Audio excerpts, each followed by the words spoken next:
Well, I think first of all it's probably good to say why to become a YL teacher.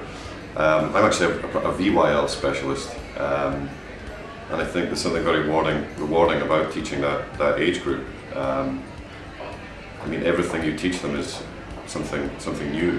Usually when you get VYLs in your classroom, they are complete beginners. They might have numbers and colours at best, perhaps a couple of animals, and then everything you teach them it increases their knowledge hugely every single lesson. So that feeling of reward that you might not get with a proficiency class, for example, where you're just advancing their language a little bit each lesson.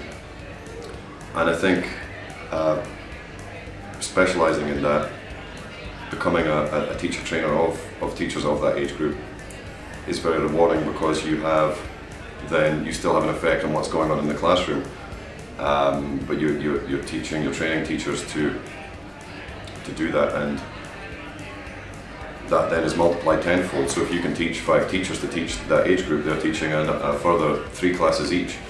And I think for me personally, it's mainly the reward that I get from teaching young learners that I don't necessarily get from adults.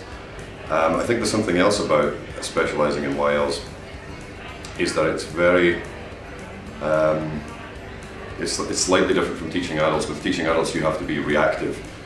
You can plan the same lesson for 2 groups which are the same age and level, the same kind of backgrounds, even the same book, and you go into one lesson and your lesson plan works magnificently and everybody loves it and takes something from it, and you go into the second class and somehow it fails. So you have to be ready to be reactive to that and teach the students as individuals and as a group dynamic.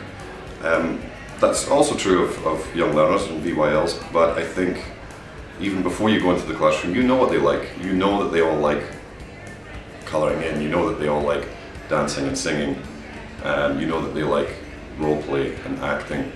So I think if you plan a good lesson, if you know how to plan a good logically staged lesson, it's usually much more successful in every case. So I think learning to plan, studying a bit of psychology of children, understanding what they respond to, is very important, and I think the success rate for me of teaching VYLs is much higher than that of teaching adults.